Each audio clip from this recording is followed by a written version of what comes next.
ओम श्री गुरुवे नमः। जय श्री गणेशाय नमः। ओम नमः त्रिपुर सुंदरे नमः। यंत्र शक्ति और मंत्र शक्ति। किसी भी देवी देवता से संबंधित मंत्र जाप अथवा पूजा आराधना में कार्य के प्रति संकल्प शक्ति तथा दृढ़ शक्ति इच्छा शक्ति का होना बहुत ज़्यादा आवश्यक है। इसके अभाव में मंत्र सिद्ध होने में बाधा पड़ सकती है। मानव की इच्छाएं भावनाएं बुद्धि के द्वारा परिष्कृत होकर सुधर जाती हैं और तब वही दृढ़ इच्छा निश्चय का रूप धारण कर लेती है और वही दृढ़ निश्चय हो जाने पर सफलता कदम चूमने लगती है। ऐसी अवस्था में मानव का संकल्प शक्ति बन जाती है। आप कल्पना करें कि क्या इच्छा शक्ति के अभाव में कोई कार्य हो सकता है? उत्तर होगा नहीं। क्रिया में दृढ़ता ही प्राणी को विजय श्री का मार्ग देती है। मानव मन की था पाना कठिन है। शक्तियां सुप्त अवस्था में विद्यमान रहती हैं। प्रश्न तो यह है कि इन शक्तियों को जगाए कौन और यह कार्य संकल्पकर्ता का है। किसी कार्य के बाद संकल्प किया नहीं कि संबंधित शक्ति जाग उठती है। बारूद स्वयं कभी नहीं फटता, बल्कि एक जलती चिंगारी की आवश्यकता होती है। जलती चिंगारी माध्यम बन गई है। भीषण विस्फोट का मनुष्य शक्तियों का भंडार है, पर वह स्वयं उसे नहीं जानता। पर कोई तो अर्जुन बनकर दिखा दे। हम कम से कम यह अनुमान तो लगा ही सकते हैं कि विदेशियों ने कितने महान शक्तियों को ढूंढ निकाला तथा उनको पहचान व उपयोग करने का मार्ग प्रशस्त किया था। संकल्प व इच्छा शक्ति में परस्पर घनिष्ठ संबंध है। एक के अभाव में अन्य का कोई महत्व ही नहीं है। मंत्र, तीर्थ, ब्राह्मण देवता, ज्योतिषी, दवा, गुरु में किसी प्रकार की भावना होती है, तदनुरूप ही सिद्धि प्राप्त होती है। भावना मूलतः साधक की सुसुप्त शक्तियों को जागृत करने का कार्य करती है। भावना के माध्यम से लाभ के साथ साथ अन्य लाभ उठाने की भी एक वैज्ञानिक पद्धति है।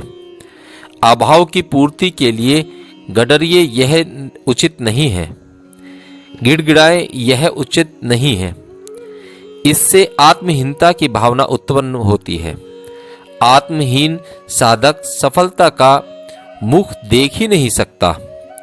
आशानुकूल लाभ प्राप्त नहीं होता। भावना के समय अशुभ के स्थान पर शुभ, रोग के स्थान पर आरोग्यता, भाव के स्थान पर वैभव तथा ऐश्वर्य के संकेत तन मन से प्रदान करने चाहिए।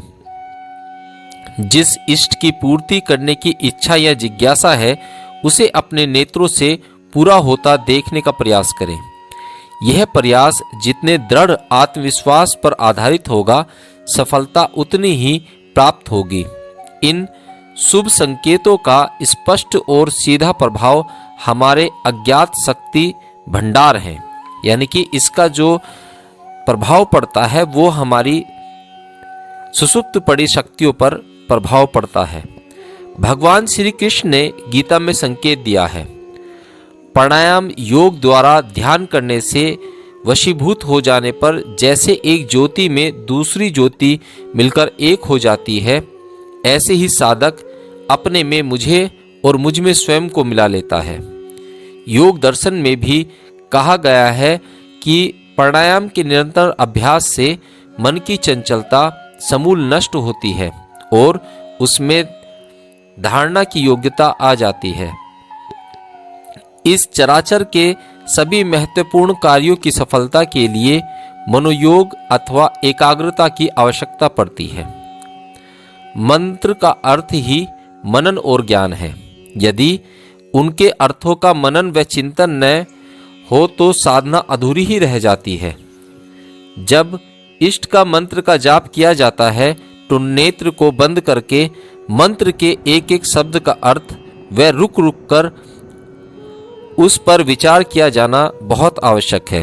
जिन विचारों का बार बार चिंतन किया जाता है उनका मन में पहले से स्थित विचारों से संघर्ष आरंभ हो जाता है तथा जो भी प्रभावशाली होता है विजय उसे ही मिलती है। मन के पूर्व जन्मों के संस्कार जमे होते हैं, वे उखड़ने लगते हैं धीरे धीरे तथा उनके स्थान पर नए नए संस्कार उत्पन्न होना आरंभ होते हैं और तब साधक अपने लिए एक नई सृष्टि का निर्माण करता है। नियमित रूप से लंबे समय तक निरंतर इन विचारों को विकसित करने का प्रयत्न करता है। मनन की प्रक्रिया से जिस मंत्र में श्रद्धा और विश्वास होता है उसके अर्थ जीवन के अनिवार्य अंग बन जाते हैं। साधना की सफलता इसी में है जब साधक मंत्र के साथ स्वयं को एकाकार कर ले।